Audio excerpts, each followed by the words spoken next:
असं आहे की मी सध्या महाराष्ट्राच्या दौऱ्यावर आहे। आज लातूर जिल्ह्याच्या दौऱ्यावर आलो। लातूर हे सोयाबीनचं हब आहे। इथे मोठ्या प्रमाणात सोयाबीनचं उत्पादन होतं, कापसाचं उत्पादन होतं आणि खरेदीचा सुद्धा मोठा व्यापार या ठिकाणी होतो। परंतु सोयाबीनचे पडलेले दर, कापसाचे पडलेले दर, अनेक कारखान्यांनी ऊसाची एकरकमी एफआरपी दिली नाही आणि सरकार कर्जमुक्तीच्या शब्दापासून बाजूला पळत आहे। आमच्यावर झालेलं कर्ज हे सरकारच्या धोरणाचा परिणाम आहे, चुकीच्या धोरणाचा। आमच्यावरचं कर्ज अनैतिक आहे, त्यामुळं आमचं कर्ज फेडण्याची जबाबदारी सरकारची आहे। जेव्हा पिकलं तेव्हा लुटलं, आता देणं घेणं फिटलं, आम्ही तुमचा 1 रुपया देणं लागत नाही। त्यामुळं सरकारनं दिलेल्या शब्दाप्रमाणे आम्हाला कर्जमुक्त केलं पाहिजे। जर सरकारमधल्या नेत्यांनी आम्हाला स्वप्न दाखवली नसतं, आश्वासन दिलं नसतं, तर आम्ही कर्ज भरलं असतं। आज तुमच्या शब्दावर आम्ही थांबलेलं कर्ज भरलं नाही, त्यामुळे नवीन पीक कर्ज द्यायला बँका आता तयार होत नाही। आम्ही एनपीए मध्ये गेलोय, त्यामुळे आम्हाला सरसकट कर्जमुक्त करा अशी आमची मागणी आहे। आणि अनेक शेतकऱ्यांना पीक विमा अजून मिळाला नाही, तो हक्काचा पीक विमा नुकसान होऊनही मिळाला नाही, तो मिळाला पाहिजे। त्यानंतर कांद्याला प्रति क्विंटल 2000 रुपये दर मिळाला पाहिजे, दुधाला दर मिळाला पाहिजे, कांद्यावरची निर्यात बंदी आता लावू नका अशी आमची मागणी आहे। आणि सोयाबीन कापूस उत्पादकांना प्रति क्विंटल 3000 रुपये भाव फरक दिला पाहिजे आणि ऊसाला एकरकमी एफआरपी दिली पाहिजे। या सगळ्या मागण्या घेऊन हा दौरा सुरू आहे। शेतकरी मेळावे आम्ही गावागावात घेतोय, प्रचंड प्रतिसाद शेतकऱ्यांचा मिळतो आहे।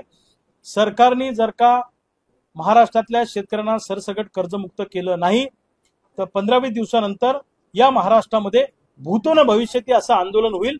सरकारमधल्या मंत्र्यांना रस्त्यावर फिरणं सुद्धा मुश्किल होईल, हे सरकारमधल्या लोकांनी लक्षात ठेवावं। आणि जर तुम्ही कर्जमुक्ती आणि हक्काचा पीक विमा आम्हाला दिला नाही तर मग मात्र आम्ही जिल्हा परिषद पंचायत समितीच्या निवडणुकीत तुम्हाला शेतकरी मतदान करणार नाही। जर तुम्ही आमचा विचार करणार नाही तर आम्ही तुमचा विचार करणार नाही, याच्या शब्द आम्ही गावागावात शेतकरी मेळाव्यात घेऊ।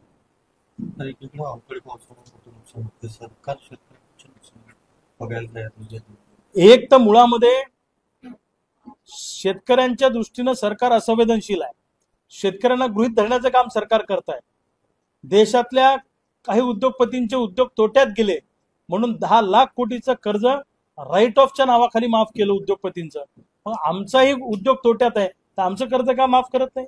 अवकाळीने एवढ्या मोठ्या प्रमाणात नुकसान झालं, शेतकरी उद्ध्वस्त झाला, उन्हाळ्यात पावसाळ्यासारखा पाऊस पडतोय, अचानक वादळी वारा येतोय, अशा परिस्थितीमध्ये पंचनामे करून 100% नुकसान भरपाई पेरणीच्या अगोदर शेतकऱ्यांच्या खात्यामध्ये जमा झाली पाहिजे अशी या निमित्तानं आमची मागणी। खरीपाची पेरणी तोंडावर आली आहे, पुन्हा बाजारात बोगस बियाणे, ठोस कारवाई होत नाही, दरवेळेस फक्त कारवाई। कसं आहे दादा, महाराष्ट्रातल्या पोलिसांनी जर का ठरवलं, एखाद्या ठाणेदारांनी ठरवलं तर त्या विभागातल्या त्या ठाण्याच्या अंतर्गत येणाऱ्या मंदिरातली सुद्धा चप्पल चोरीला जाऊ शकत नाही, लक्षात घ्या तुम्ही।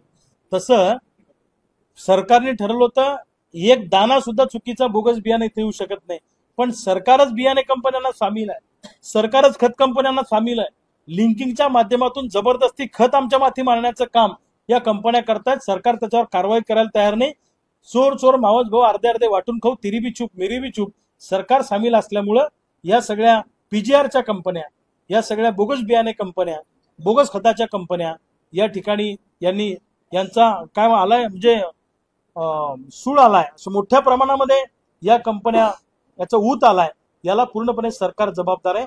सरकारने तातडीने या कंपन्यांवर कारवाई केली पाहिजे अशी आमची मागणी। मुख्यमंत्र्यांनी अशी घोषणा केली की शेतकऱ्यांना सिबिल स्कोअर चेक करण्याची आवश्यकता नाही, मात्र प्रत्येक बँकेत जर परिस्थिती पाहिजे तर त्याच्या उलट दिसते। मुख्यमंत्र्यांचं राष्ट्रीयकृत बँका ऐकायला तयार नाहीत, त्या म्हणतात आम्ही फक्त रिझर्व्ह बँकेचं ऐकू, मुख्यमंत्री आमचे बॉस नाहीत। आजही बँकेत पीक कर्जाला गेलं तर सिबिल शिवाय पीक कर्ज ते देत नाही आणि आमचे पीक विम्याचे, शेतमाल विक्रीचे पैसे, आमच्या सेव्हिंगच्या अकाउंटचे पैसे परस्पर कर्ज खात्यात जमा करण्याचा खटाटोप बँकांनी केलेला आहे। जर अशा पद्धतीने नॅशनलाइज बँकांचे अधिकारी करत असतील तर त्या अधिकाऱ्याच्या तोंडाला काळं फासण्यात येईल, हा इशारा समजा नाही तर धमकी समजा।